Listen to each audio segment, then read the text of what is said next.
ప్రియులారా, ప్రస్తుతం మనం ఏ దినాలలో ఉన్నాం? శ్రమల దినాలలో ఉన్నాం. అవునా? అవును. ఈ శ్రమల దినాలన్నవి ప్రతి సంవత్సరం వస్తూనే ఉన్నాయి, పోతూనే ఉన్నాయి. కానీ ఈ సంవత్సరం ఒకసారి మనం ఆగి ఆలోచన చేసే ప్రయత్నం చేద్దాం. ముందుగా క్రైస్తవ్యంలో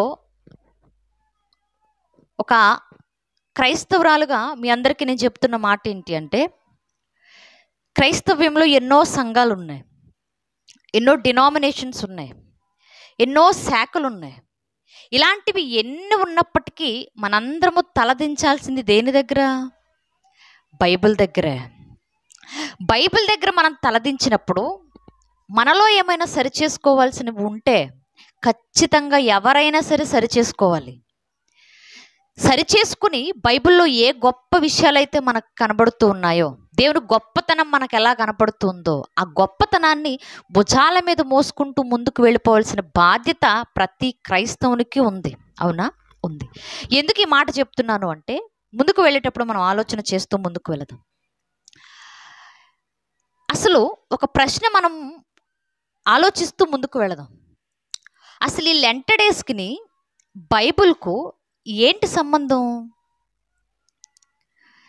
లెంట్ డేస్కి క్రైస్తవ్యానికి ఏంటి సంబంధం? లెంట్ డేస్కును క్రైస్తవులమైన మనకు ఏంటి సంబంధం? ఏంటి అని మనం ప్రశ్నించగలిగినట్లయితే ఒక అద్భుతమైన సమాధానాన్నే మనం బైబిల్లో నుంచి చూడగలం. అడుగుదాం ఈరోజు బైబిల్ని. ఏంటి లెంట్ డేస్కును క్రైస్తవ్యానికి ఏంటి సంబంధం? ఈ లెంట్ డేస్ను గురించిన ఒక పరిచయాన్ని మనం ఆలోచన చేయగలిగితే, ఈ లెంట్ డేస్ లేక లెంట్ అనే పదం లెంటిన్ అనే ఒక పదం నుండి వచ్చింది. లెంటిన్ అనగానే అర్థం ఏంటయ్యా అంటే వసంతకాలం అని అర్థం. ఈ వసంతకాలాన్ని, లెంటిన్ని ఇంకా ఏమని పిలుస్తారు అని మనం ఆలోచన చేయగలిగితే, ఇదే లెంటిన్ని లేక వసంతకాలాన్ని స్ప్రింగ్ సీజన్ అని పిలుస్తారు. ఇంకా ఏమని పిలుస్తారు? మండల కాలం అని పిలుస్తారు. ఇంకా ఏమని పిలుస్తారు? తపస్సు కాలం అని కూడా పిలుస్తారు. మన క్రైస్తవ్యంలో రోమన్ క్యాథలిక్ సహోదరులు ఎక్కువగా తపస్సు కాలం అని సంబోధిస్తూ ఉంటారు. విన్నారా? తపస్సు కాలం అంటే తపస్సు కాలం అని పిలుస్తారు. ఇంకా ఏమని పిలుస్తారు?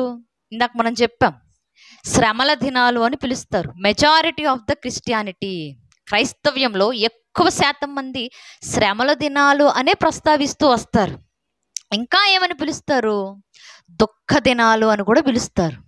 అంటే లెంట్ డేస్ని వసంతకాలం అని పిలుస్తారు, స్ప్రింగ్ సీజన్ అని పిలుస్తారు, మండల కాలం అని పిలుస్తారు, దుఃఖ దినాలని పిలుస్తారు, తపస్సు కాలం అని పిలుస్తారు, శ్రమల దినాలని కూడా పిలుస్తారు. అయితే ఈ శ్రమల దినాలన్నవి ఎప్పుడు ప్రారంభమయ్యాయి లేక ఎప్పుడు ప్రారంభమవుతాయి? ఇప్పుడంటే ఫిబ్రవరి నెల ప్రతి సంవత్సరం కూడా మీరు అబ్జర్వ్ చేయండి. ఫిబ్రవరి నెల ఏదైతే ఉందో, ఫిబ్రవరి చివరి వారంలో స్టార్ట్ అవుతాయి. అంటే ఫిబ్రవరి ఎండింగ్లో స్టార్ట్ అవుతాయి, లేదా మార్చ్ మొదటి వారంలో, మార్చ్ స్టార్టింగ్లో ప్రారంభం అవుతాయి. ఫిబ్రవరి ఎండింగ్లో కానీ మార్చ్ స్టార్టింగ్లో కానీ ప్రారంభమయ్యి సుమారు 40 రోజుల పాటు జరుగుతూ ఉంటాయి లెంట్ డేస్. 40 రోజులనే ఒక పులి స్టాప్ ఎలా పెడతామయ్యా మనము అంటే, ఈస్టర్ పండగ ఏదైతే ఉందో, క్రైస్తవ్యంలో క్రిస్మస్ తర్వాత ఒక గొప్ప పండగలా చూస్తాం కదా. ఈ ఈస్టర్ పండుగ ఏదైతే ఉందో, ఈ ఈస్టర్ పండుగకు 40 రోజులు వెనక్కు లెక్కపెట్టి, 40 రోజులు వెనక్కు లెక్కపెట్టిన తర్వాత మొదటి రోజు ఒకటి వస్తుంది కదా, ఆ మొదటి రోజున భస్మ బుధవారంగా ప్రకటించి, ఆ భస్మ బుధవారం నుంచి లెక్క పెట్టుకుంటూ 40 రోజుల పాటు శ్రమల దినాలు చేయడం ప్రారంభించారు. భస్మ బుధవారం అంటే ఏం లేదు, మనకు అయిపోయింది కాబట్టి సందర్భం కాదు కాబట్టి చెప్పట్లేదు. భస్మ బుధవారం ఎలా ఉంటుందంటే, గడిచిన సంవత్సరంలో మట్టలాదివారం చేస్తామా, ఆ మట్టలాదివారం రోజున తెచ్చిన కొత్త మట్టలన్నీ మందిరంలో అలంకరిస్తామా, అలంకరించినటువంటి ఆ మట్టలు ఈ లెంట్ డేస్కు ముందు తీసేసి మొత్తం కాల్చివేసి ఆ బూడిదంతటిని సేకరించి మందిరంలోంచి ప్రార్థించి ఆ రోజునే భస్మ బుధవారంగా ప్రకటించి మరొక లెంట్ డేస్ని స్టార్ట్ చేస్తారు. అలా స్టార్ట్ చేసి 40 రోజుల పాటు ఈ దుఃఖ దినాలు లేక ఈ శ్రమల దినాలు లేక ఈ తపస్సు కాలాన్ని పాటించిన తర్వాత ఈస్టర్ రోజును ఫుల్గా వండుకొని తినేస్తారు. ఎలా వచ్చింది లెంట్ డేస్ అనేది ఒకసారి ఆలోచన చేద్దాము. లెంట్ డేస్ అన్నవి బైబిల్లో ఎక్కడైనా మనకు కనబడతాయా? లెంట్ డేస్ అనే పదం కానీ, తపస్సు కాలం అనే పదం కానీ, శ్రమల దినాలు అనే పదం కానీ, మండల కాలం అనే పదం కానీ, స్ప్రింగ్ సీజన్ అనే పదం కానీ, ఇటువంటి ఆలోచనలతో కూడినటువంటి విధానము లెంట్ అన్నది బైబిల్లో ఎక్కడ కనిపించదు. ఇంకా ఒక మాట ఏంటంటే, ఈస్టర్ అనేటటువంటి పండుగ కూడా లేక ఈస్టర్ అనేటటువంటి పదం కూడా బైబిల్లో ఎక్కడ కనిపించదు. మరి బైబిల్లో లేనటువంటి లెంటు, బైబిల్లో లేనటువంటి ఈస్టరు ఈరోజు సంఘములో గొప్ప గొప్ప పండుగలుగా ఎలా చలామణి అవుతున్నాయి? బైబిల్లోనే లేని పదాలు, బైబిల్లోనే లేని పండుగలు ఈరోజు సంఘస్థులు గొప్పగా ఆడంబరంగా చేసుకునేటటువంటి పరిస్థితులు ఎలా నెలకొన్నాయి? ఎలా అంటే ఈరోజు మనం ఆలోచన చేస్తూ ముందుకు వెళదాం. బైబిల్లో ఈ లెంట్ అనే మాట లేదు, లెంట్ డేస్ అనే ప్రస్తావన అంతకన్నా లేదు. కానీ ఎలా క్రైస్తవ్యంలోకి వచ్చింది అని మనం పరిశీలన చేయగలిగితే, ఈస్టర్ అనేది ఒక దేవతకు ఉన్నటువంటి పేరు. ఈస్టర్ ఏ దేవతయా ఆ దేవత అంటే, బైబిల్లో పలు సందర్భాలలో ఒక పేరు, ఒక అన్య దేవత పేరు మనకు కనబడుతూ ఉంటుంది. ఆ దేవతే అష్టారోతు దేవత. ఈ అష్టారోతు దేవతకు ఉన్నటువంటి పేరే ఈస్టర్. ఈ దేవతను ఎవరు పూజించేవాళ్ళయ్యా అంటే, అన్యులు ఎక్కువగా పూజించేవాళ్ళు. అన్యులలో కూడా అష్షూరియులు ఎక్కువగా పూజించేవాళ్ళు, బబులోనీయులు ఎక్కువగా ఆరాధించేవాళ్ళు. వీళ్ళందరికీ మూలం ఎక్కడ? అష్షూరియులు, బబులోనీయులు అనగానే మనకు వెంటనే ఒక ప్రాంతం గుర్తొచ్చేయాలి. ఏ ప్రాంతం అది?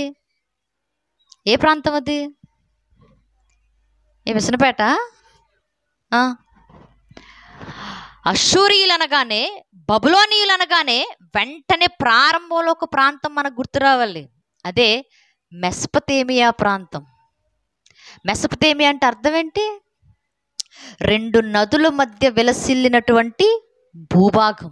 ఆ 2 నదులే, ఒకటి హిద్దెకెలు, 2 ఫరాతు. ఈ 2 నదుల మధ్య ఉన్నటువంటి ఆ భూభాగాన్నే మెసొపొతేమియా నాగరికత అని పిలిచేవాళ్ళు. ఆ మెసొపొతేమియా నాగరికతలో జన్మించిన వాళ్ళే ఈ అష్షూరియులు కానివ్వండి, బబులోనీయులు కానివ్వండి. వీరు ఈ అష్టారోతు దేవతను వారి దేవతగా ఆరాధిస్తూ వచ్చేవాళ్ళు, పూజిస్తూ వచ్చేవాళ్ళు. అంటే అష్షూరియులు, బబులోనీయులు అష్టారోతు దేవతను ఆరాధించేటటువంటి క్రమం కలిగిన వారు. ఇదే అష్టారోతు దేవతను ఆ తర్వాత కాలంలో మనం ఆలోచిస్తే గ్రీకులు కూడా ఆరాధించారు. గ్రీకులు ఈ దేవతను ఏమని పిలుస్తారయ్యా అని మనం ఆలోచన చేస్తే ఇస్తార్ అని పిలిచేవాళ్ళు. ఇస్తార్ అన్న అష్టారోతు దేవతే, కొత్త దేవత ఏమీ కాదు. కానీ గ్రీకులు ఇస్తార్ అని పిలిచేవాళ్ళు. ఈ ఇస్తార్ అనేటటువంటి పదంలో నుండి వచ్చినటువంటి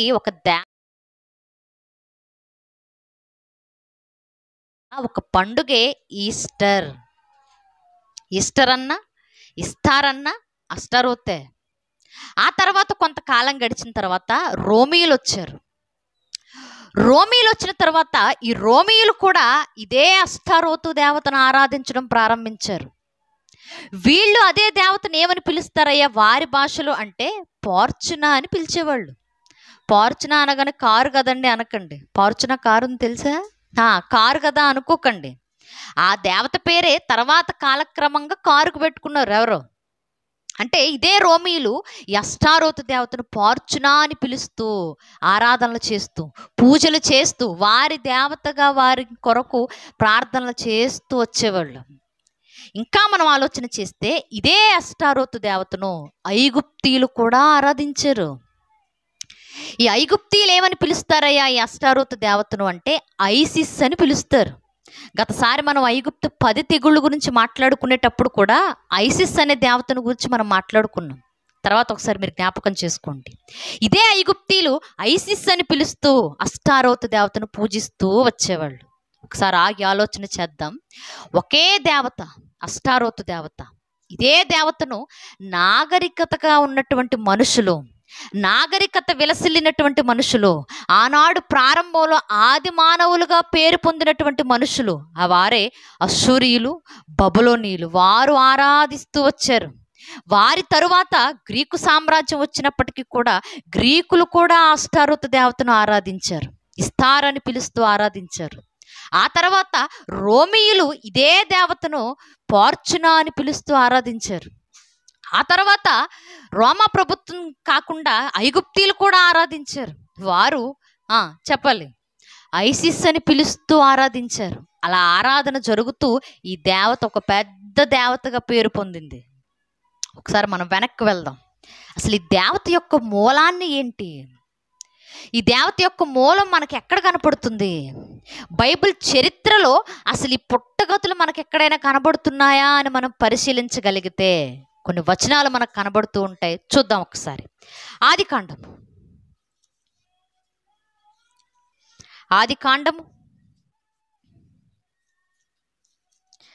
10వ అధ్యాయము సందర్భం మనకు బాగా సుపరిచితం. ఏంటి సందర్భము అంటే, దేవుడు ప్రపంచ మానవాళిని నాశనం చేయాలి అనుకున్నప్పుడు జలప్రళయాన్ని రప్పించాడు. మనుషులు పాపంతో బతుకుతూ ఉన్నప్పుడు, దేవుని గురించిన ఆలోచన చేసే మనుషులు లేనప్పుడు ఈ సమాజం ఇక వద్దనుకున్నాడు. ప్రపంచాన్ని నాశనం చేయడానికి జలప్రళయాన్ని రప్పించాడు. ఆ జలప్రళయంలో పశుపక్షాదులతో పాటుగా మనుషులందరూ చచ్చిపోయారు. కానీ దేవుని కొరకు నిలవబడిన ఒకే ఒక్క కుటుంబాన్ని మాత్రం దేవుడు నిలవబెట్టుకున్నాడు. ఆ కుటుంబమే నోవహు కుటుంబం. ఎంతమంది నోవహు కుటుంబం? నోవహు గారు, ఆయన సతీమణి, ఆయన 3 కుమారులు, 3 కోడండ్రు, మొత్తం 8 మంది, 8 ఈ 8 మందిని మాత్రమే దేవుడు తన కొరకు భూమి మీద నిలవబెట్టుకున్నటువంటి మనుషులు. వీరితో పాటుగా 2 జతల చప్పున జంతువులు, పక్షులు, పశుపక్షాదులు అన్ని ఓడలోనికి వచ్చాయి. వచ్చిన తర్వాత జలప్రళయంతో అనేక మంది, ప్రపంచం అంతా మునిగిపోయింది.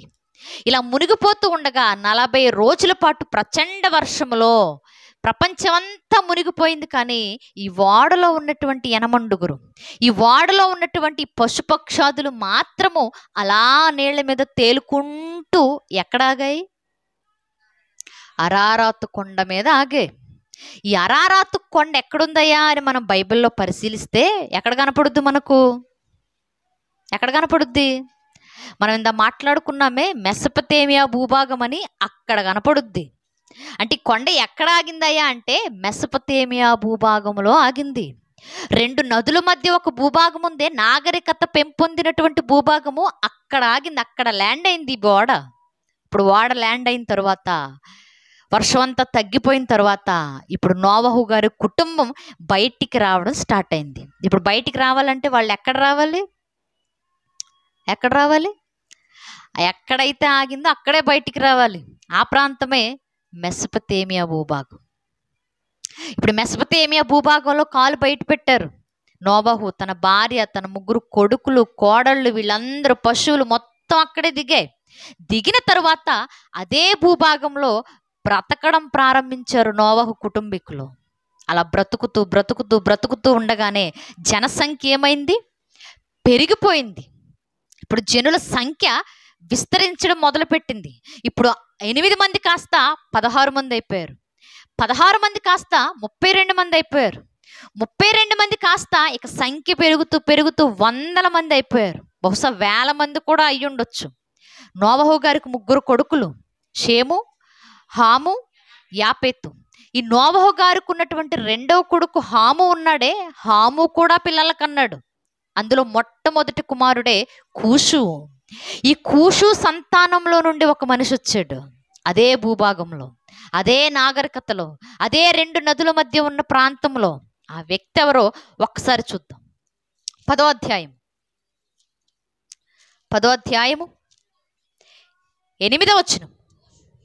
కూషు నిమ్రోధును కనెను, అతడు భూమి మీద పరాక్రమశాలి అయి ఉండుటకు ఆరంభించెను. చాలు. ఇప్పుడు నోవహు గారి గర్భములో నిమ్రోదు అనే ఒక మనిషి వచ్చాడు. ఇతడు ఎలాంటి వాడయ్యా ఈ నిమ్రోదు అంటే చాలా పరాక్రమశాలి. పరాక్రమశాలి అంటే యుద్ధవీరుడు అనమాట, చాలా బలశాలి. ఇంకా ఇదే మాట మనకి దినవృత్తాంతాల గ్రంథంలో కూడా కనపడుద్ది. ఒకసారి అది కూడా చూసుకుని మనం ముందుకు వెళదాం. దినవృత్తాంతముల గ్రంథం మొదటి అధ్యాయము 10వ వచనం. దినవృత్తాంతములు మొదటి అధ్యాయము 10వ వచనం. కూషు నిమ్రోదును కనెను, ఇతడు భూమి మీద పరాక్రమశాలులలో మొదటివాడు. ఎలాంటి వాడు ఇతడు? పరాక్రమశాలులు ఎవరైతే ఉన్నారో వారందరిలో మొట్టమొదటిగా నిలబడే మనిషి నిమ్రోదు. అంతకుముందు పరాక్రమశాలులు లేరా అంటే ఉన్నారు. ఎవరు? జలప్రళయంలో చనిపోయినటువంటి నెఫీలీలు. వాళ్ళు ఉన్నత దేహులు, పరాక్రమం కలిగిన వారు, దేహదారుఢ్యం కలిగిన వాళ్ళు, చాలా బలాత్కారమైన మనుషులు. మన భాషలో చెప్పాలి అంటే రాక్షసుల్లో ఉండేవాళ్ళు. కానీ వారంతా జలప్రళయంలో చచ్చిపోయారు. ఇప్పుడు చనిపోయిన తర్వాత నోవహు దగ్గర నుండి ప్రతి సృష్టి ప్రారంభమైంది. మళ్ళీ ప్రతిదీ సృష్టించడం ప్రారంభమవుతుంది. మనుషులు కానివ్వండి, జంతువులు కానివ్వండి, పక్షులు కానివ్వండి, చెట్లు కానివ్వండి. 40 రోజుల తరువాత సృష్టి మరలా కొత్త రూపాన్ని దాలుస్తుంది. ఆ కొత్త రూపాన్ని దాలుస్తున్న క్రమంలో పరాక్రమశాలిగా కనబడుతున్న ఒక మనిషి ఎవడయ్యా అంటే నిమ్రోదు. అంత పరాక్రమశాలిగా, అంత బలాఢ్యుడిగా, అంత బలవంతుడుగా, అంత ఉన్నత దేహిగా, ఎంతో గొప్పగా కనపడుతూ ఉన్నాడు జలప్రళయం తరువాత. ఇంకా ఎలాంటి వాడయ్యా ఇతడు అంటే చూద్దాం. ఆదికాండము 10వ అధ్యాయము 8వ వచనం. కూషు నిమ్రోదును కనెను, అతడు భూమి మీద పరాక్రమశాలిలై ఉండుటకు ఆరంభించెను. అతడు యెహోవా ఎదుట పరాక్రము గల వేటగాడు. కాబట్టి యెహోవా ఎదుట పరాక్రము గల వేటగాడైన నిమ్రోదు వలె అను లోకోక్తి కలదు. చాలు. ఇప్పుడు ఈ నిమ్రోదు అనేవాడు ఎలాంటి వాడయ్యా అంటే దేవుని ఎదుటే పరాక్రమవంతుడుగా పేరు పొందినవాడు. అంటే దేవుడు ఇవ్వట్లేదు సర్టిఫికేటు, దేవుని ఎదుట నిలవబడి తనకు తానే ఇచ్చుకుంటున్నాడు. నేను దేవుని కంటే బలవంతుణ్ణి. మీ కంటికి కనబడుతున్నటువంటి ఒక దేవుణ్ణి నేను, వేటగాడిని నేను అంటున్నాడు. వేటగాడంటే జంతువుల్ని వేటాడగలడు, మనుషులను కూడా వేటాడి తెచ్చుకోగలడు. ఏది కావాలన్నా కాళ్ళ దాకా తెచ్చుకునేటటువంటి బలం ఆ రోజు నిమ్రోదుకుంది. అంత గొప్ప బలశాలి. అందుకే అంటున్నాడు కదా, దేవుని కంటే బలాఢ్యుణ్ణి నేను. దేవుడు మీకు కనిపించట్లేదు కానీ నేను కనపడుతున్నాను, ఇంక నేనే దేవుడిని మీకు అన్నట్లుగా చలామణి అయిపోతున్నాడు. ఇంకా ఈ నిమ్రోదు చేసినటువంటి దౌర్భాగ్యపు పని ఏంటయ్యా అంటే అప్పటికి ఆ మెస్పొతోమియా భూభాగంలో ఏ ప్రాంతాలైతే ఉన్నాయో, ఎన్ని వందల మంది లేక వేల మంది మనుషులైతే ఉన్నారో, అప్పుడే జనసంఖ్య పెరుగుతుంది కాబట్టి 100,000 ఉండుంటాయి. ఇప్పుడు ఆ మనుషులలో కొన్ని పట్టణాలు ఉన్నాయి. ఆ పట్టణాలన్నిటినీ పట్టుకొని, ఆ పట్టణాలన్నిటినీ బెదిరించి, ఆ పట్టణాల మీద ఒక ఏలికగా కూర్చున్నాడు. చూద్దాం ఒకసారి ఆ వచనాన్ని కూడా. 10వ వచనం. షేనారు దేశములో బాబేలు, ఎరేకు, అక్కదు, కల్నే అను పట్టణములు అతని రాజ్యమునకు మొదలు. చాలు. ఏమంటున్నాడు? ఈ మెస్పొతేమియా భూభాగంలో ఉన్నటువంటి ప్రాంతాలు, బాబేలు కానివ్వండి, ఎరేకు కానివ్వండి, అక్కదు కానివ్వండి, కల్నే అనే పట్టణాలు కానివ్వండి, ఈ పట్టణాలన్నిటిలో ఉన్న మనుషులను తన పాదాల దగ్గరకు తెచ్చుకొని వాటన్నిటి మీద ఒక ఏలికగా, ఒక రాజ్యాన్ని స్థాపించుకొని ఒక రాజుగా సింహాసనం వేసుకొని కూర్చున్నాడు ఈ నిమ్రోదు. అంటే ఒక్క మాటలో చెప్పాలంటే అప్పుడు ఉన్నటువంటి ఒక నియంతే ఈ నిమ్రోదు. ఉన్న కొద్ది మంది మనుషుల మీదే ఒక రాజు, ఉన్న కొన్ని ప్రాంతాల్లోనే ఒక పట్టణాలన్నిటిని ఒక రాజ్యంగా ఏర్పాటు చేసుకున్నాడు. బలాన్ని చూపిస్తూ, మనుషులను బెదిరిస్తూ ఒక రాజుగా చలామణి అవుతూ వచ్చాడు. ఇలా రోజులు గడుస్తూ ఉన్నాయి. ఇలా రోజులు గడుస్తూ ఉండగా అక్కడున్న మనుషులందరూ ఈ నిమ్రోదుకు ఒబే అయిపోయి, లొంగిపోయి బతకడం ప్రారంభించారు. ఇలా బ్రతుకుతూ ఉండగానే ఒక ఆలోచన చేశాడు నిమ్రోదు. ఏంటి ఆలోచన అంటే, ఇదిగో మన నాగరికత అందరికీ తెలిసేలా, మన టాలెంట్ అందరూ గుర్తించేలా, ప్రపంచంలో మనకంటూ ఒక పేరు స్థిరంగా ఉండిపోయేలా మనం ఒక కార్యక్రమం చేయాలన్నాడు. ఏంటా కార్యక్రమం? బాబేలు గోపురం కట్టాలన్నాడు. ఈ గోపురాన్ని కడితే గోపురాన్ని చూసిన వారందరూ అబ్బా ఎవరు కట్టారా అని మాట్లాడుకోవాలి. ఈ గోపురం ఎవరి కోసం కట్టారా అని మాట్లాడుకోవాలి. దానివల్ల మన నైపుణ్యత, మన నాగరికత, మన టాలెంట్ అందరూ గుర్తించాలనుకున్నాడు. గోపురాన్ని కడదాం, సిద్ధం చేయండిరా అన్నాడు. వెంటనే గోపురాన్ని కట్టడం మొదలు పెట్టారు. గోపురం ఎలా ఉంటుందో తెలుసా? మనం గూగుల్లో కూడా చూడొచ్చు. ఎలా ఉంటుందంటే, చిన్నప్పుడు మనం కార్డ్స్ ఆడుకునే వాళ్ళం, గుర్తుందా? ఏమాట అంటారు అది? ప్యాకాట. ఆ ఆట ఆడుకునేటప్పుడు ఆ కార్డులన్నీ ఒక ఇల్లులా ఇలా ఇలా ఒకదాని మీద 4 ప్యాకుల మీద 3, 3 మీద 2, 2 మీద 1 ఇలా కట్టుకుంటూ వస్తే ట్రయాంగిల్ షేప్లో వస్తుంది. ఇప్పుడు అంత పొడవుగా అంత పెద్దగా అదే ఆకారంలో కట్టడానికి ఇష్టపడ్డారు వాళ్ళు. మీరు బాగా కావాలంటే చూడండి, పురాతన గుళ్ళు కానీ పురాతన గోపురాలు కానీ ఎలా ఉంటాయంటే స్టెప్ బై స్టెప్, ఒకదాని తర్వాత ఒకటి, ఒకదాని మీద ఒకటి, ఒకదాని మీద ఒకటి అలా వెళ్ళిపోయి ప్రారంభంలో ఎంత వెడల్పు అయితే ఉందో పైకి వెళ్ళేటప్పటికి అంత వెడల్పు ఉండదు, ఇలా వచ్చేస్తాయి. వచ్చిన తర్వాత ఆ పైన గోపురం పైన ఎలా ఉంటుంది అంటే ఒక గుమ్మ ఉంటుంది, ఒక తలుపు ఉంటుంది. ఎందుకు ఈ తలుపు కట్టేవాళ్ళు గోపురానికి అంటే వాళ్ళ ఆలోచన ఎలా ఉంటుందో తెలుసా? ఇప్పుడు బాబేలు గోపురాన్ని కట్టేవాళ్ళు కూడా ఇలాగే ఆలోచిస్తున్నారు. ఎందుకంటే ఈ బాబేలు గోపురం మా నిమ్రోదు దేవుడు ఉండడానికి, మా నిమ్రోదు రాజు ఉండడానికి, మా నిమ్రోదు కొరకు బాబేలు గోపురాన్ని కడుతున్నాం అని కింద పెద్ద ద్వారం పెట్టేసి పైన మరొక చిన్న ద్వారాన్ని పెట్టారు. ఎందుకంటే పైనున్న దేవుడు కూడా అప్పుడప్పుడు ఆ ఆకాశంలో నుండి ఆ ద్వారాన్ని తీసుకొని, ఆ తలుపు తీసుకొని, ఆ తలుపులో నుంచి అలా గోపురంలోకి వచ్చేసి ఆ గోపురంలో నుంచి పట్టణంలో ఉన్న వాళ్ళందరినీ దీవించేసి ఆశీర్వదించేసి మరలా అదే విధంగా వెనక్కి గోపురంలో నుంచి మరలా గుమ్మంలోకి వెళ్ళిపోయి గుమ్మంలో నుంచి మరలా అలా ఆకాశానికి వెళ్ళిపోవాలనే ఆలోచనతో గోపురాన్ని కట్టడం మొదలుపెట్టారు ఆనాడు ప్రజలు. కావాలంటే చూడండి, పురాతన గుళ్ళకి పైన పెద్ద తలుపు ఉంటుంది, ద్వారం ఉంటుంది. ఎందుకంటే ఇదే ఉద్దేశంతో కట్టేవాళ్ళు. ఇప్పుడు ఆ మెసొపొతేమియా ప్రాంతంలో ఉన్న ప్రజలు కూడా నిమ్రోదు కొరకు ఒక గోపురాన్ని కడుతూనే, నిమ్రోదు కొరకు ఒక గుడిని కడుతూనే దేవుడు కూడా అప్పుడప్పుడు వచ్చి మనల్ని ఆశీర్వదించి వెళ్ళిపోవాలి. ఎందుకు? మనం బాగుండాలి అన్నా, మన పొలాలు పండాలి అన్నా, మన 5 వేళ్ళు నోట్లోకి వెళ్ళాలి అన్నా, మనం చేసే ప్రతి పని సక్సెస్ అవ్వాలి అన్నా దేవుని కనికరం ఉండాలి. కాబట్టి ఆయన కూడా అప్పుడప్పుడు వచ్చి వెళ్ళిపోతాడు. కానీ ఈ దేవుడు, ఈ నిమ్రోద్ అనే దేవుడు మాత్రం ఎప్పుడు ఇందులోనే ఉంటాడు. కాబట్టి గోపురాన్ని కడదాం అనుకున్నారు, కట్టడం మొదలు పెట్టారు. అలా కట్టడం మొదలు పెడుతూ ఎన్నేళ్ళు కట్టాలని సిద్ధపాటు కలిగి ఉన్నారో మనకు తెలియదు, కానీ ప్రారంభం అయితే చేశారు. చేసిన తర్వాత కొంతకాలానికే ఈ నిమ్రోద్ అనే దేవుడు చచ్చిపోయాడు. వాళ్ళు దేవుడు అనుకుంటున్నంత మాత్రాన బతుకుతాడా? మనిషి అన్నవాడు చచ్చిపోవాలి కదా. చచ్చిపోయాడు. నిమ్రోద్ ఎంత బలవంతుడైనా, ఎంత పరాక్రమశాలి అయినా, ఎంత పేరు కాంచిన వాడైనా ఒకానొక రోజు చచ్చిపోవాల్సిందే. చచ్చిపోయాడు. చచ్చిపోయిన తరువాత ఈ నిమ్రోద్కి ఒక భార్య ఉంది. ఆ భార్య అస్సలు పేరు సమేరమిస్.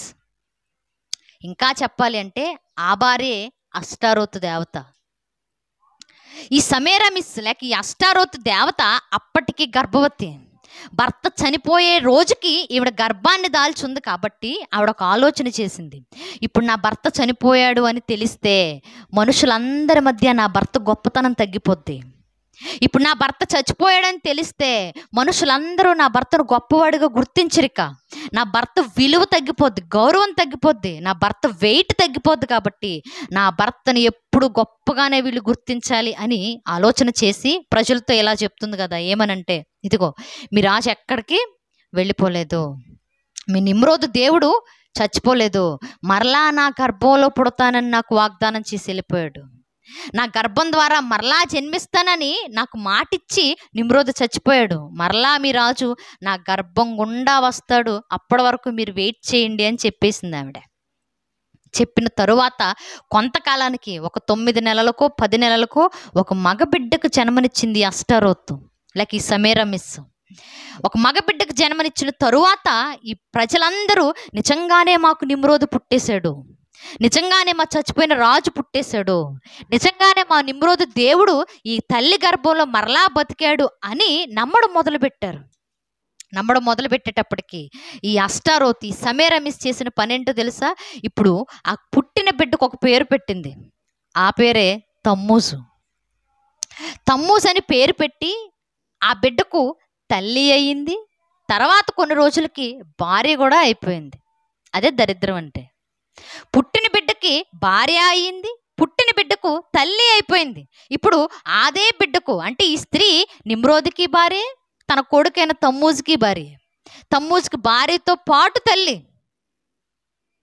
ఇలా అవుతూ ఉండగా మనుషులందరూ అప్పటికి దీన్ని కూడా యాక్సెప్ట్ చేశారు. నిజంగానే మా దేవుడు మరలా ఈ గర్భంలో పుట్టాడు, మరలా మా దేవుడు, మా దేవత అష్టారోతు మా దేవత, నిమ్రోదు మా దేవుడు, లేక తమ్మూజు మా దేవుడు అని నమ్మడం మొదలుపెట్టారు. ఇంకా ఎలాంటి ఒక ఆచారం బయటకు వచ్చింది అంటే ఈ విధానంలో తల్లిని బిడ్డను ఆరాధించేటటువంటి క్రమం, ఒక ఫిలాసఫీ అప్పుడే బయలుదేరింది. అంటే మీరు కావాలంటే చూడండి, చైనాలో కానివ్వండి, జపాన్లో కానివ్వండి, ఐగుప్తులో కానివ్వండి, ఈ దేశాల్లో ఎక్కడికి వెళ్ళి చూసినా ఒక ఇమేజ్, ఒక ఫోటో, ఒక బొమ్మ కనపడుతుంటుంది. ఏంటిదా బొమ్మ? ఒక తల్లి ఒక చిన్న బిడ్డను ఎత్తుకొని ఇలా చూసే బొమ్మ కనిపిస్తుంది. ఎందుకు ఆ బొమ్మ అన్ని దేశాల్లో అన్ని చోట్ల అలా కనపడుతుంది అంటే ఆరాధన అనేది ఆ దేశాల్లో ఉంది. ఇంకా దరిద్రం ఏంటంటే భారతదేశంలో కూడా ఉంది. ఒక తల్లి బిడ్డను ఆరాధించేటటువంటి ఒక క్రమం. ఈవిడ మాకు దేవత, ఆవిడ చేతిలో ఉన్న బిడ్డ మాకు దేవుడు, ఆయనే మాకు దేవుడు, ఆవిడే మాకు దేవత అని ఒక తల్లిని బిడ్డని, మదర్ అండ్ చైల్డ్ వర్షిప్ అనేది ఆ రోజుల్లోనే, ఈ సమేరమిస్, ఈ తమ్మూజు పుట్టిన ఆ కాలంలోనే మెసొపొతేమియాలోనే ప్రారంభమైపోయి బయటకు వచ్చినటువంటి ఒక ఆచారం ఇది. అలా భారతదేశం వచ్చింది, చైనా వచ్చింది, ఐగుప్తు వచ్చేసింది, అన్ని ప్రాంతాలకే వచ్చేసింది, అన్ని దేశాలకే వచ్చేసింది. అలా వచ్చేసిన తరువాత కొన్ని రోజులకి ఈ తమ్మూజు అనే బిడ్డ కూడా చచ్చిపోయాడు. ఈ తమ్మూజు ఎలాంటి వాడంటే, తమ్మూజుకి బాగా ఆడవాళ్ళ ఫాలోయింగ్ ఎక్కువ. మన భాషలో చెప్పాలంటే గర్ల్ ఫ్రెండ్స్ బాగా ఎక్కువ. స్త్రీ వ్యామోహం లేక స్త్రీ సహవాసం, సాంగత్యం చాలా ఎక్కువ ఇతనికి. ఇప్పుడు అలాంటిది ఇతడు కూడా ఒకరోజు చచ్చిపోయాడు. చచ్చిపోయేసరికి ఇక స్త్రీకి ఏం చేయాలో తెలియలేదు అష్టారోత్కి. ఎందుకు? అంతకుముందు భర్త చచ్చిపోయాడు. భర్త చచ్చిపోయాడని తెలిస్తే వీక్ అయిపోతుంది రాజ్యం అని, మరలా నా గర్భంలో వస్తాడు మీ రాజు అని చెప్పింది. ఇప్పుడు గర్భాన పుట్టినటువంటి రాజు కొడుకు కూడా చచ్చిపోయాడు. ఇప్పుడు కొడుకు కూడా చచ్చిపోయాడని చెప్పేసింది అనుకోండి, ఇక విలువిస్తారా ఆ మనుషులకి? ఆ మనుషులు గుర్తుపెట్టుకుంటారా? గొప్పగా చూస్తారా? అసలు చూసే పరిస్థితి లేదు. అందుకని అష్టారోత్ అనే దేవత లేక సమేరమిస్ ఏం చేసిందయ్యా అంటే, ఇదిగో చచ్చిపోయినటువంటి తమ్మూజు అనేటటువంటి దేవుణ్ణి నేను మరలా తీసుకొస్తాను, ఖచ్చితంగా నేను తీసుకొస్తాను. ఎందుకంటే ఆవిడప్పుడు దేవతగా చూస్తున్నారు కాబట్టి ఏదైనా చేస్తుందని నమ్మేవాళ్ళు. అప్పటికే ఒక దేవతగా కొలుస్తున్నారు కాబట్టి గొప్పగా చూసేవాళ్ళు. ఇదిగో నేను మీ చనిపోయిన తమ్మూజుని తీసుకొస్తాను, నేను చనిపోయినటువంటి రాజుని, నిమ్రోదు గర్భాన పుట్టిన ఇటు తమ్మూజును నిమ్రోదుని ఇద్దరిని కలిపి నేను మరలా తీసుకొస్తానని చెప్పేసి ఈవిడ కూడా పాతాళానికి వెళ్ళిపోయింది. మరి పాతాళంలో ఎందుకు వెళ్ళిందో నాకు తెలీదు, వెళ్ళటానికైతే వెళ్ళింది. వెళ్తూ వెళ్తూ ఒక మాట చెప్పింది కదా, ఇదిగో నేను వచ్చేసరికి మీ రాజుని నేను ఎలా తీసుకొస్తాను అంటే, మరలా వచ్చే వసంత కాలానికి మీ రాజు మీ దగ్గరకు వచ్చేస్తాడు.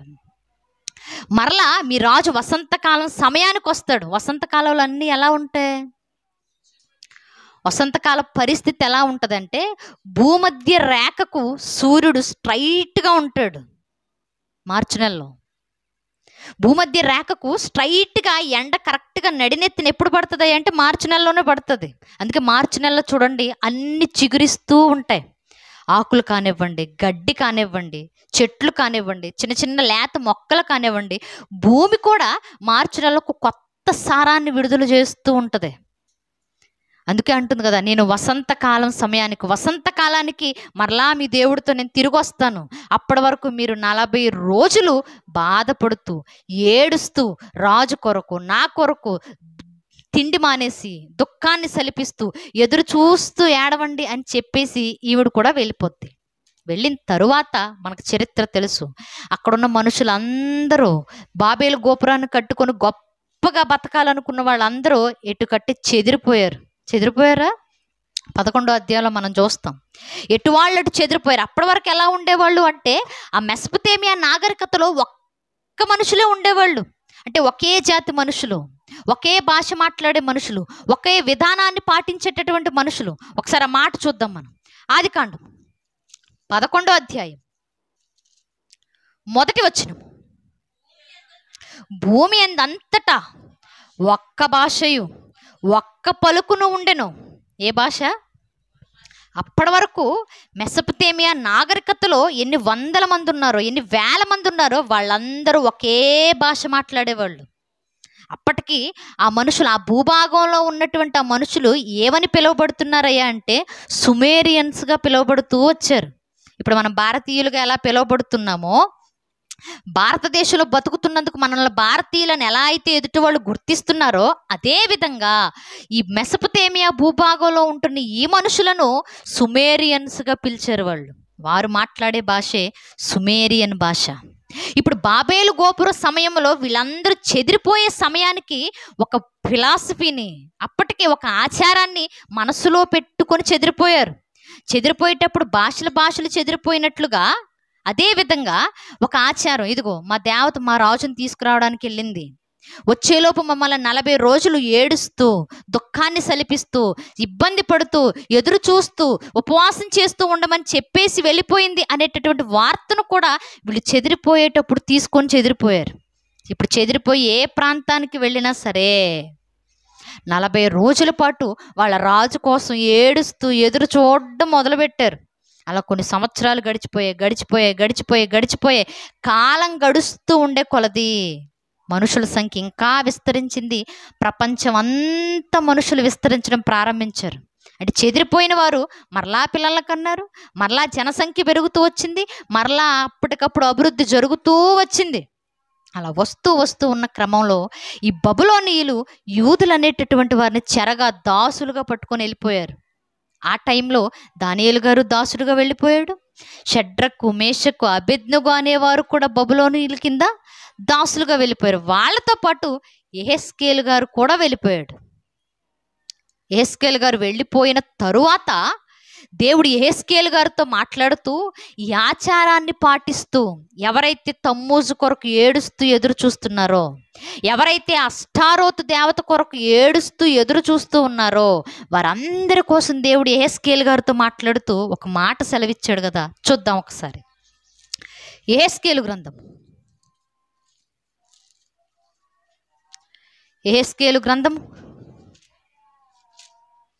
8వ అధ్యాయం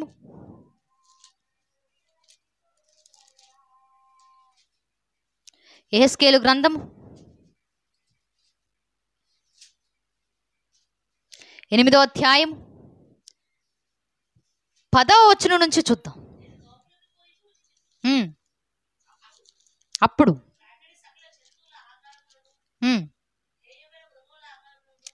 డైరెక్ట్గా వెళ్ళిపోదాం ఒకసారి. 13వ వచనం. యెహెజ్కేలు గారితో దేవుడు మాట్లాడుతూ అంటున్నాడు కదా, ఏమని? మరియు ఆయన, నీవు ఈ తట్టు తిరుగుము, వీటిని మించిన అతి హేయ కృత్యములు వారు చేయుట చూతువని నాతో చెప్పి. ఇప్పుడు దేవుడు యెహెజ్కేలు గారికి చెప్తున్నాడట. యెహెజ్కేలు సమాజం అంతటిని చూసి, ఏంటి సమాజం ఎలా అయిపోయింది అని నువ్వు ఆలోచిస్తూ ఉన్నావు, ఏంటి మనుషులు ఎలా ఉన్నారు అని నువ్వు ఆలోచిస్తూ ఉన్నావు. ఇంకా వెనక్కి తిరిగి చూడు, పరిస్థితులు ఎలా ఉన్నాయో. నీ వెనక్కి తిరిగి చూస్తే నీకు ఎలాంటి పరిస్థితులు కనపడతాయో చూడు యెహెజ్కేలు అని దేవుడు యెహెజ్కేలు గారితో మాట్లాడుతూ అంటున్నాడు కదా. 14వ వచనం. యెహోవా మందిరపు ఉత్తర ద్వారము దగ్గరనున్న దింపగా అక్కడ స్త్రీలు కూర్చుండి తమ్మూజు దేవతను గూర్చి ఏడ్చుట చూచి తిని. ఏం చూస్తున్నాడు ఆయన? దేవుని మందిరం వైపుకు తిరిగి, దేవుని మందిరం యెరూషలేము దేవాలయం ఏదైతే ఉందో ఆ దేవాలయానికి ఉత్తర ద్వారం దగ్గర దింపాడు యెహెజ్కేలు గారిని దేవుడు. ఇప్పుడు ఉత్తర ద్వారం దగ్గర దింపగానే యెహెజ్కేలు గారు తిరిగి చూడగానే స్త్రీలందరూ కూర్చున్నారట. ఎందుకు? వనభోజనాలకు కాదు, స్త్రీలందరూ కూర్చొని ఏడవడం మొదలు పెట్టారట. ఎందుకు? బాబోయ్, మేమేంటి దాసులుగా వచ్చేసాం, మా బతుకులేంటి ఇలా అయిపోయాయని ఏడవట్లే. ఏంటి మేము ఎక్కడో ప్రశాంతంగా బతికే వాళ్ళము, ఈ బబులోనీయుల చేతి కింద మాకేంటి బానిస బతుకులను గుర్తు తెచ్చుకొని ఏడవట్లా. మరి ఏమని ఏడుస్తున్నారట? మందిరానికి ఎదురు కూర్చొని వేరే దేవుడు వస్తాడని ఎదురు చూస్తూ ఏడుస్తున్నారట. దౌర్భాగ్యం. ఎదురుగా కూర్చొని మందిరం వైపు తిరిగి ఎదురుగా కూర్చొని మా తమ్మూజు దేవుడు ఎన్నో సంవత్సరాలు అయిపోయింది, మా అష్టారోతు దేవత ఇంకా తీసుకురావట్లే, మా తమ్మూజు దేవుడు ఇంకా రావట్లేదు. చిగురిస్తున్నాయి, ప్రతి సంవత్సరం మొక్కలు చిగురిస్తున్నాయి, గడ్డి చిగురిస్తుంది, భూమిలో అనేక కొత్త వాతావరణం కనపడుతుంది. ఏ వాతావరణానికి కూడా మా దేవత తిరిగి రావట్ల, మా తమ్మూజు దేవుడు మరలా వెనక్కి రావట్ల. ఏంటి పరిస్థితి ఇలా అయిపోయిందని స్త్రీలు కూర్చొని ఏడుస్తున్నారట ముసుగులు వేసుకొని. దౌర్భాగ్యం. దేవుడు పక్కనుంటే దేవుని గుర్తించకుండా, దేవుని ఆలోచనలు కలిగి లేకుండా వేరే దేవుడు ఎప్పుడు వస్తాడో, ఇన్ని సంవత్సరాలు గడిచిపోయింది, మా అష్టారోతు దేవత ఎప్పుడు తీసుకొస్తుందా అని యూదులు కూడా ఏడుస్తున్నారు. ఇంకా విచిత్రం ఏంటో తెలుసా? చూద్దాం ఒకసారి ఇదే మాట. ఇర్మియా గ్రంథము 44వ అధ్యాయము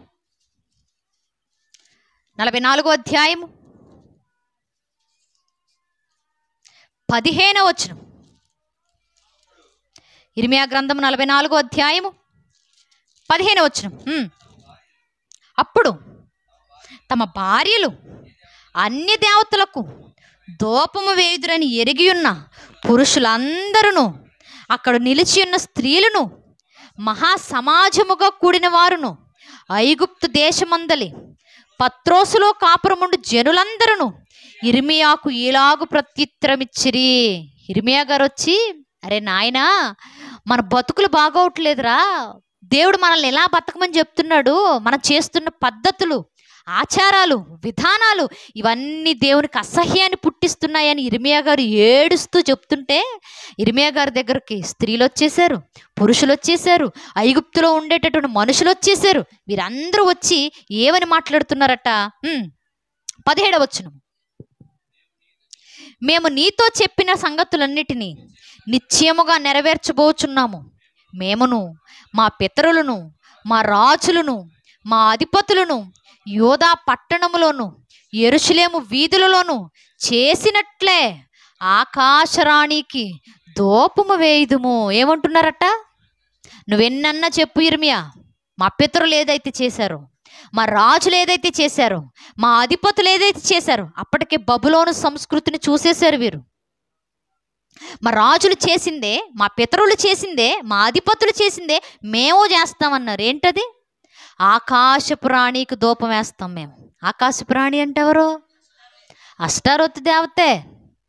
అష్టారోతు దేవతకు ఉన్న అర్థం ఏంటంటే ఆకాశపు దేవత లేక ఆకాశపు రాణి. ఆకాశంలో ఏముంటాయి?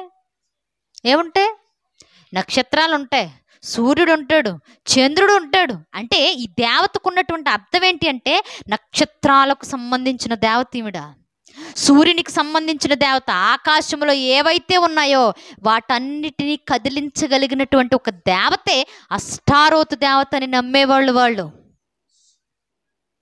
నక్షత్రాల కూటమి. ఇంకా గొప్ప మాట చెప్పనా?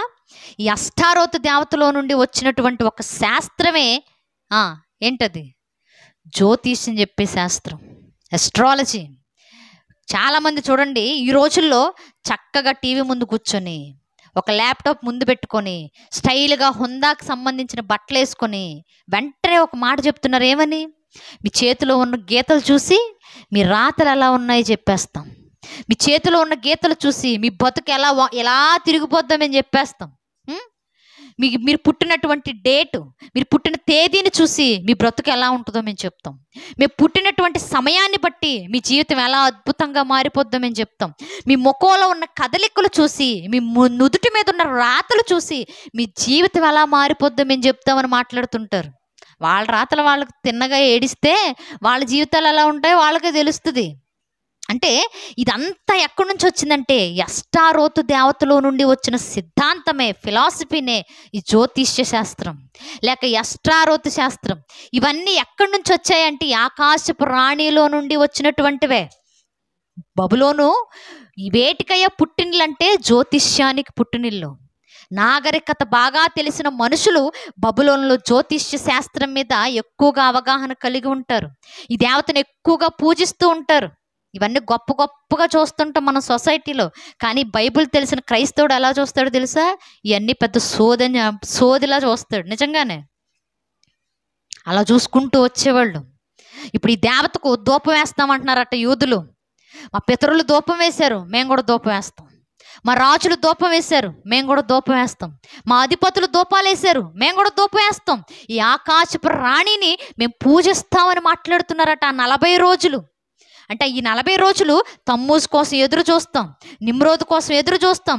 ఆకాశపు రాణి లేక అష్టారోతు దేవత తీసుకొస్తానంది, ఆవిడ కోసం ఎదురు చూస్తూ 40 సంవత్సరాలు 40 రోజులు మేము ఏడుస్తూ కూర్చుంటాం అని మాట్లాడుతున్నారు. ఈ 40 రోజులు వాళ్ళు ఎలా చేసేవాళ్ళు తెలుసా? చూద్దాం. ఇదే ఇర్మియా గ్రంథం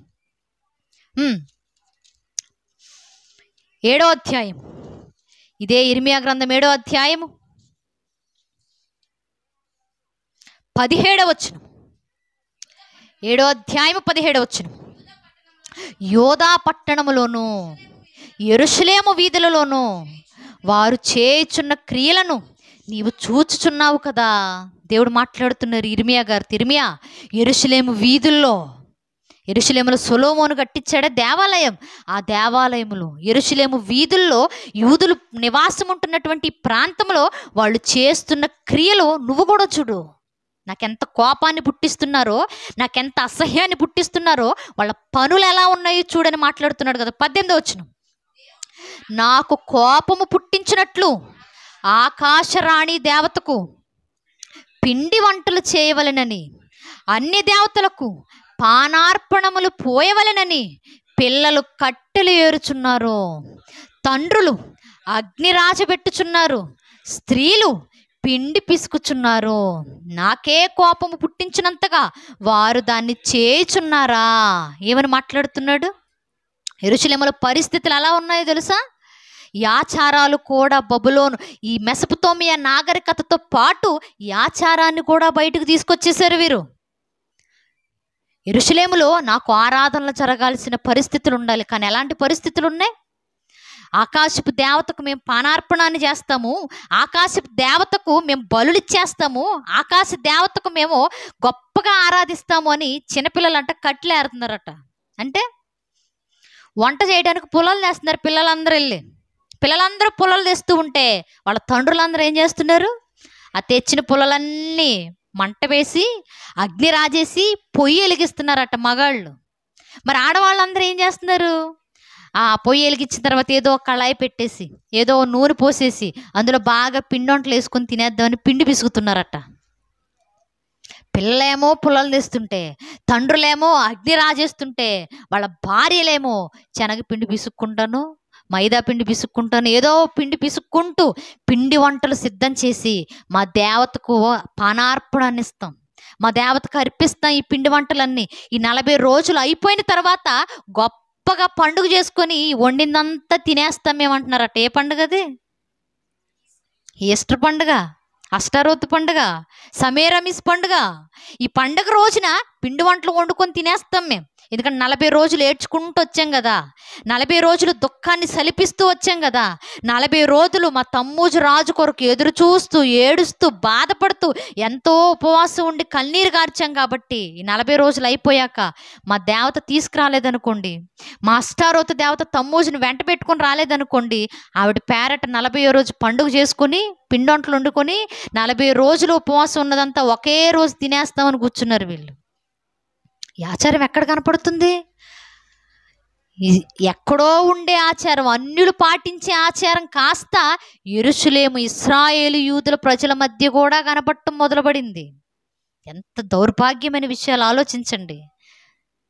అలా జరుగుతూ కాలం గడుస్తూ ఉండగానే ఇదే ఆచారాన్ని బబులోనీయులు కాస్త యూదులు ఇశ్రాయేలీలు మాత్రమే కాక బబులోను తర్వాత వచ్చిన సామ్రాజ్యం మాదీయ పారసీక సామ్రాజ్యం, ఈ మాదీయులు కూడా ఈ 40 రోజులు ఆ అష్టారోతు దేవత కోసం ఎదురు చూస్తూ 40 రోజులు తిండి మానేసి దుఃఖాన్ని సలిపిస్తూ బాధపడుతూ 40 రోజుల తర్వాత అష్టారోతు పండుగ, ఈస్టర్ పండుగ చేసి పిండి వంటలు వండుకొని తింటూ వీళ్ళు కూడా మొదలుపెట్టారు. వీళ్ళ తర్వాత వచ్చిన సామ్రాజ్యమే గ్రీకు సామ్రాజ్యం. ఇప్పుడు గ్రీకు సామ్రాజ్యంలో కూడా గ్రీకులు కూడా ఇస్తార్ అనే పేరుతో ఇదే దేవతను పిలుస్తూ, ఈస్టర్ అనే పండుగ పేరుతో ఇదే దేవతను పూజిస్తూ వీళ్ళు కూడా పిండొంటలు వండుకొని తినేయడం మొదలుపెట్టారు. ఇప్పుడు గ్రీకు సామ్రాజ్యం అయిపోయింది. గ్రీకు సామ్రాజ్యం తర్వాత రోమా సామ్రాజ్యం కూడా వచ్చింది. ఇప్పుడు రోమా సామ్రాజ్యంలో రోమియులు కూడా ఇదే అష్టారోతు దేవతను పోర్చునా అని పిలుస్తూ, ఇదే 40 రోజులు ఈ తమ్మూజు దేవుని కొరకు, ఈ అష్టారోతు పోర్చునా అనే దేవత కొరకు వీళ్ళు కూడా ప్రార్థనలు చేస్తూ 40 రోజులు ఉపవాసాలు ఉండి బాధపడుతూ దుఃఖాన్ని సలిపిస్తూ 40 రోజులు అయిపోయిన తర్వాత అదే అష్టారోతు దేవత పేరట ఈస్టర్ పండుగ చేసుకొని మరలా పిండొంటలు వండుకొని తినడం వీళ్ళు కూడా మొదలుపెట్టారు. వీళ్ళ తర్వాత ఇదే రోమా సామ్రాజ్యం ఉనికిలో ఉన్న కాలంలోనే సంఘం కూడా వెలసిల్లింది. సంఘ స్థాపన ఎప్పుడు జరిగింది? రోమా సామ్రాజ్యం ఉన్న కాలంలోనేనా జరిగింది. ఇప్పుడు సంఘ స్థాపన జరిగిన తర్వాత సంఘం కొత్త పుంతలు తొక్కుతుంది. ఎందుకంటే ఈ ఆచారాలు లేవు ఈ సంఘంలో, ఈ విధానాలు లేవు ఈ సంఘంలో. అపోస్తలులు ఎక్కడ బోధించట్లేదు వీటిని గురించి. అపోస్తలులు ఎక్కడ ఈస్టర్ పండుగ చేయట్లేదు. అపోస్తలులు ఎక్కడ 40 రోజుల లెంట దినాలు పాటించట్లేదు. అసలు లెంట్ అన్నది ఈ అపోస్తలుల బోధలో కానీ సంఘంలో కానీ ఎక్కడా కనపట్లేదు. మరలా చెప్తున్నాను, ఎప్పుడు అపోస్తలులు ఈ లెంట డేస్ అనేవి పాటించలేదు. ఈస్టర్ పండుగ అన్నది ఎప్పుడు వారు చెయ్యనే లేదు.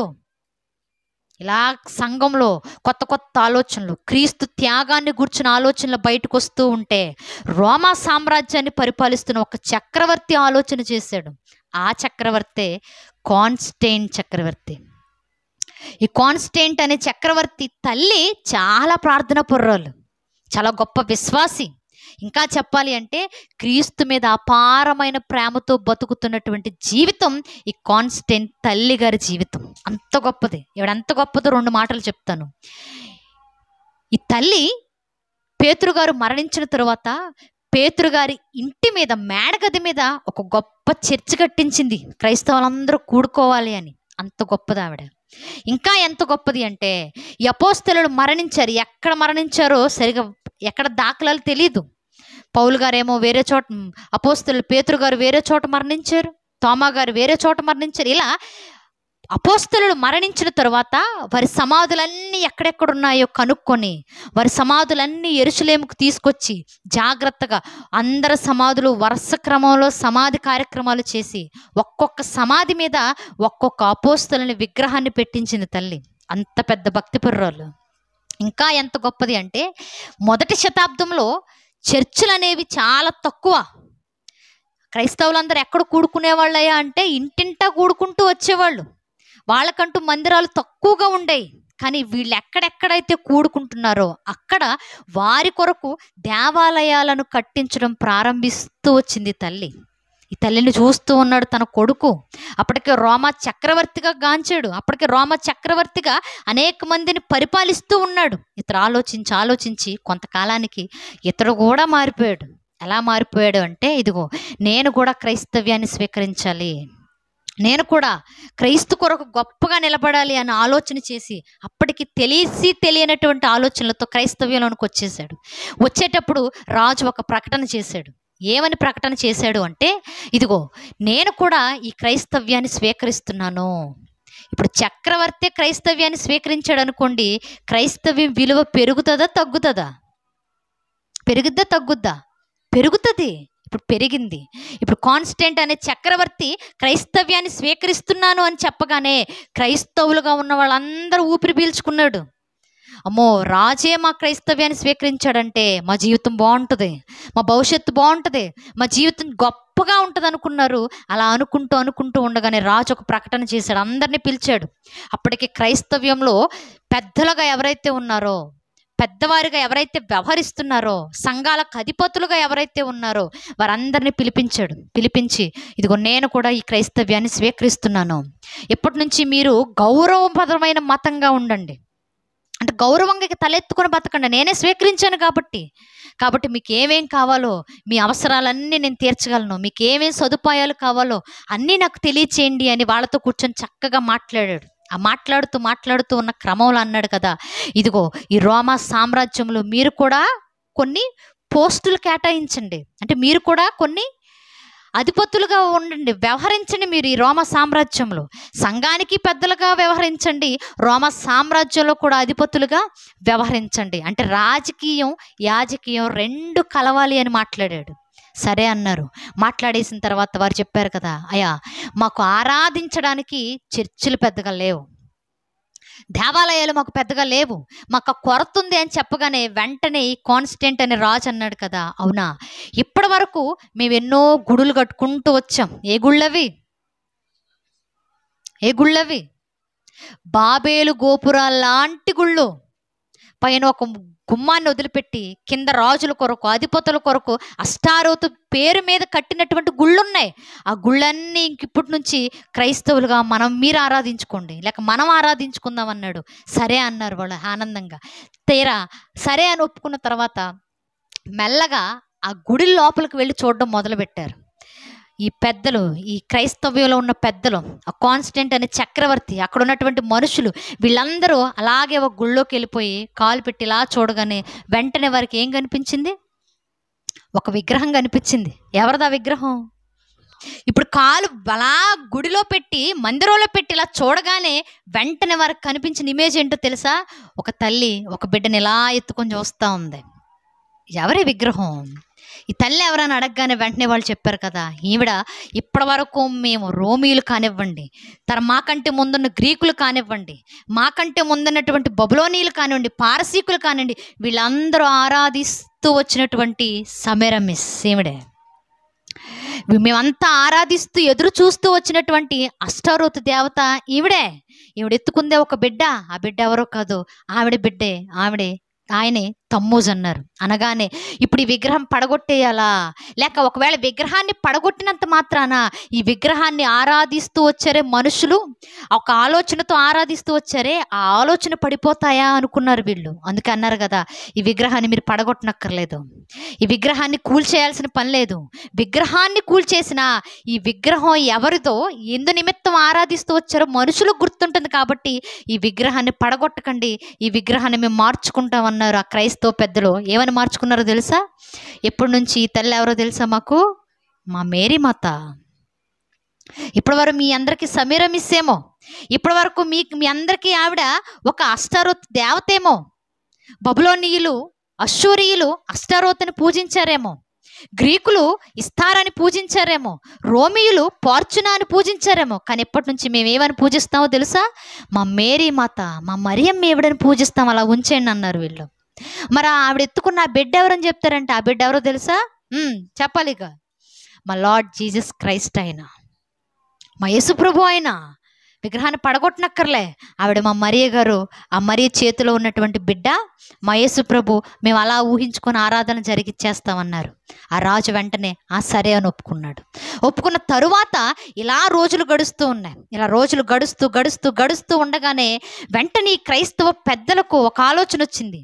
ఏమనో తెలుసా? ఇదిగో మేమైతే ఆరాధన చేసుకోవడానికి మందిరాలు దొరికాయి, ఆరాధించుకోవడానికి ఇదిగో ఒక విగ్రహం కూడా దొరికింది, క్రీస్తుని ఆరాధిస్తున్నాం, మరియ గారిని ఆరాధిస్తున్నాం, బాగానే ఉంది ఇదంతా. కానీ మాకంటూ ఒక క్రమం లేకుండా పోయింది. కొంతమంది ఏమో ఈ టైంలో ప్రార్థన చేసుకుంటారు, కొంతమంది ఏమో పలానా టైంలో ప్రార్థన చేసుకుంటారు, కొంతమంది ఏమో 2 రోజులు ఉపవాసం ఉంటారు, మరి కొంతమంది ఏమో 4 రోజులు ఉపవాసం ఉంటారు, కొంతమంది ఏమో ఈ సమయానికి దేవాలయానికి వస్తారు, మరి కొంతమంది వేరే సమయానికి దేవాలయానికి వస్తారు. ఒక క్రమం లేకుండా పోయింది. కాబట్టి మాకంటూ ఒక క్రమం కావాలి అని కోరుకున్నారు వారు. కోరుకోగానే ఆ రాజు వెంటనే ఒక ఆలోచన చేశాడు. నిజంగానే వీళ్ళకు కూడా ఒక సిస్టమాటిక్ లైఫ్ కావాలి, వీళ్ళకు కూడా ఒక క్రమబద్ధమైన జీవితం కావాలి, వీళ్ళు కూడా ఒక క్రమంగా ఆరాధించుకునే విధానం కావాలి అనుకొని వెంటనే ఆసియాలో ఒక పెద్ద కౌన్సిల్ ఏర్పాటు చేశాడు. ఈ కాన్స్టెంట్ అనే ఒక రాజు ఏర్పాటు చేసి క్రైస్తవ మత పెద్దలందరినీ పిలిచేశాడు. అప్పటికి రెవరెండ్లు అంటే బిషప్లు, రెవరెండ్లు వీళ్ళందరూ బయలుదేరా కౌన్సిలింగ్కి వచ్చారు. వచ్చిన తర్వాత అన్నారు కదా, ఇదిగో మీరు ఎలాగో ఒక క్రమం కావాలని కోరుతున్నారు కదా, ఒక క్రమం మాకు కావాలి అని ఆలోచిస్తూ ఉన్నారు కదా, ఇదిగో సరే తర్వాత ఒక క్రమాన్ని మీరు కావాలనుకుంటున్నారు కదా, కాబట్టి ఏం చేస్తారంటే మా సెమిరామిస్ని, తమ్మూజుని చూపించినప్పుడు మేము ఎలా అయితే మరియగా యేసుప్రభుగా మార్చుకొని ఆరాధిస్తామని మీరు సెలవిచ్చారో అదేవిధంగా మాకు క్రమం ఉంది. ఏంటో తెలుసా? ఆ క్రమం 40 రోజుల పాటు మా అష్టారోతు దేవత కొరకు, మా తమ్మూజు దేవత కొరకు, మా దేవుని కొరకు మేము ఉపవాసం ఉండి ఏడ్చుకుంటూ వారి కోసం ఎదురు చూస్తూ ఉండేటటువంటి ఒక క్రమం ఉంది మాకు.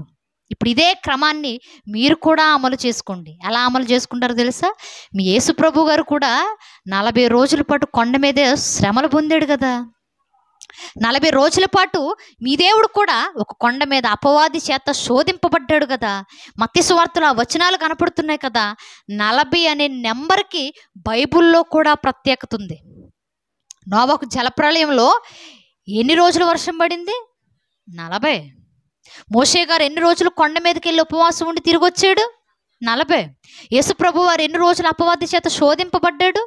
40. ఇప్పుడు 40 అనే నెంబర్కి బైబిల్లో కూడా ప్రత్యేకత ఉంది కాబట్టి మీరు కూడా ఒక 40 రోజులు మాలాగే ఉపవాసాలు ఉండండి, మాలాగే ఏడవండి. కానీ ఎవరి కోసం? మీ యేసు ప్రభు పేరట ఏడవండి. మేము తమ్మూజు కోసం ఏడ్చాం, మేము అష్టారోతు కోసం ఏడ్చాం, మేము సమేరా మిస్ కోసం ఎదురు చూస్తూ ఏడ్చాం. కానీ మీరు మాత్రం ఇప్పుడు యేసు ప్రభువుని జ్ఞాపకం చేసుకుంటూ ఈ 40 రోజులు ఏడుస్తూ ఎదురు చూడండి అన్నారు. ఇదేదో బాగుంది కదా, ఈ 40 రోజులు మేము కూడా ఇలాగే పాటించేస్తాం. మాకంటూ ఒక క్రమం వచ్చింది. ఏం క్రమం? శ్రమల దినాలు పాటించే క్రమం, లెంట డేస్ పాటించే ఒక క్రమం. సంవత్సరంలో వసంతకాలాన మార్చ్ స్టార్టింగ్ లేదా ఫిబ్రవరి ఎండింగ్ నుంచి ఈస్టర్ పండుగ వరకు ఈ 40 రోజులు యేసు ప్రభు వారిని జ్ఞాపకం చేసుకుంటూ యేసు ప్రభు వారి కోసం ఏడ్చే క్రమం మాకు వచ్చింది అనుకున్నారు. సరే అని తలలూపి కౌన్సిలింగ్లోంచి వెళ్ళిపోయారు. వెళ్ళిపోయిన తర్వాత 3వ శతాబ్దం వరకు ఇలానే కొనసాగుతూ వచ్చింది. ఎలా? ప్రతి సంవత్సరం లెంట డేస్ పాటిస్తూ ప్రభువుని జ్ఞాపకం చేసుకుంటూ ఏడ్చుకుంటూ 40 రోజులు పాటించే క్రమం వచ్చేసింది. వచ్చిన తరువాత మెల్లగా 3వ శతాబ్దం తరువాత రోమా సామ్రాజ్యం ప్రభావం తగ్గిపోయింది. ఎవరి ప్రభావం వెలుగులోకి వచ్చిందయ్యా మరి అంటే పోపుల ప్రభావం పెరిగిపోయింది. అప్పటి వరకు పోపులు లేరు, బిషప్పులు ఉండేవాళ్ళు, రెవరెండ్లు ఉండేవాళ్ళు, మత పెద్దలు ఉండేవాళ్ళు, సంఘంలో పెద్దలుగా అధిపతులుగా ఉండేవాళ్ళు తప్ప పోపులు లేరు. కానీ క్రీస్తు శకం 3వ శతాబ్దం తరువాత పోపుల హయాం ఎక్కువగా నడిచింది. రోమా ఆధిపత్యం చాలా వరకు పడిపోయింది. ఇప్పుడు పడిపోయేసరికి పోపులు బయటకు వచ్చారు. పోపుల ఆధిపత్యాన్ని చలాయిస్తూ వచ్చిన తర్వాత పోపులు ఒక ఆలోచన చేశారు. ఏంటంటే ఇదిగో పరిస్థితులు ఏమీ ఇలాగా బాలేవు, ఆరాధించడానికైతే ఆరాధిస్తున్నారు కానీ 40 రోజులు ఎలా ఆరాధించాలో తెలియట్లేదు క్రైస్తవ్యానికి. 40 రోజులు ఏడుస్తున్నారు కానీ ఎందుకు ఏడుస్తున్నారో అర్థం కావట్లేదు క్రైస్తవులకు. 40 రోజులు పాటించడానికి పాటిస్తున్నారు కానీ మనస్సు అనేది పూర్తిగా మార్పు చెందకుండా జరిగిపోతున్నాయి. వీటిని కొంచెం మనం ప్రక్షాళన చేద్దాం. ఈ 40 రోజులు దేవునికి ఇంకొంచెం దగ్గరగా బతికేలా మనం రూపుదిద్దుదాం. క్రైస్తవ్యాన్ని దేవునికి ఇంకా కొంచెం దగ్గర చేద్దామని 2వ కౌన్సిల్ ఏర్పాటు చేశాడు. సుమారుగా 519 క్రీస్తు శకం 519లో మరో కౌన్సిల్ ఏర్పాటు చేసి వాళ్ళంతా తీసుకున్న నిర్ణయం ఏంటో తెలుసా? ఎలాగూ ఇప్పటి వరకు ఈ దేవతను, ఈ చిన్న బిడ్డను అంటే తల్లి బిడ్డను పూజించేటటువంటి విధానాన్ని ఇప్పుడు సడన్గా మనం తీసేయలేం. తీసేస్తామా? అప్పుడే కాదు, ఇప్పుడు కూడా తీసేయలేం మనం. ఎందుకంటే పోతుంది. కొన్ని సంవత్సరాల నుండి వస్తున్నది సడన్గా ఎలా పోదు. ఇప్పుడు ఈ మాటలు గట్టిగా బయట ఎవరికైనా వినిపించాయనుకో దగ్గర ఉన్నోళ్ళు కాస్త గొడవకు వచ్చేస్తారు అయిపోయాక. పోదిది. కాబట్టి ఎలాగూ తీసేయలేం. కాబట్టి దేవునికి కొంచెం దగ్గరగా బతికే విధానాన్ని ఇందులో జోడిచ్చేద్దాం అన్నారు వాళ్ళు. 40 రోజులు ఎలాగూ తమ్మూజు కోసం అష్టరోత్ కోసం ఏడుస్తూ వచ్చారు. ఇప్పుడు యేసు ప్రభు కోసం ఏడవడం మొదలుపెట్టారు కొత్తగా. ఈ 40 రోజులు ఏడ్చేదేదో మనస్ఫూర్తిగా దేవుని పాదాల దగ్గర ఏడ్చేలా మనం సిద్ధం చేద్దామన్నారు. అంటే ఈ 40 రోజులు దేవునికి దగ్గరగా ఉండడానికి కొన్ని పద్ధతులు, కొన్ని విధానాలు, కొన్ని మార్పులు చేద్దామని ఈ పోపులందరూ కూర్చొని మాట్లాడుకుని వాళ్ళు మాట్లాడిన విషయం ఏంటో తెలుసా? ఈ 40 రోజులు ప్రార్థనలో ఎక్కువగా బతుకుతాం మనం, ఆచారాల్లో కాదు. 40 రోజులు దేవుని పాదాలు పట్టుకొని బతుకులు బాగుపడాలని ప్రార్థన చేస్తూ ఉందాం అన్నారు. 2వది ఆ ప్రార్థన ఏదో అర్థరహితంగా కాకుండా మనస్ఫూర్తిగా పశ్చాత్తాపంతో నిండి ఏడుద్దాం అన్నారు. పశ్చాత్తాపంతో నిండిపోదాం. చేసిన తప్పులకు కానివ్వండి, చేసిన ప్రతి ఆచారానికి కానివ్వండి, దేనికైనా సరే వాటన్నిటిలో నుంచి మనం విముక్తి పొందడానికి దేవుని పాదాల దగ్గర పశ్చాత్తాపంతో ఏడుద్దామన్నారు. బాగానే ఉంది. ఇది కూడా క్రైస్తవ్యం అంటేనే క్షమాభిక్ష, క్రైస్తవ్యం అంటేనే క్షమా గుణంతో నిండింది. కాబట్టి 40 రోజులు ఎలాంటి వాటినైనా క్షమించుకునేటటువంటి మనస్తత్వాన్ని మనం పెంపొందించుకునేలా మారిపోదాం అన్నారు. ఇది బాగానే ఉందన్నారు.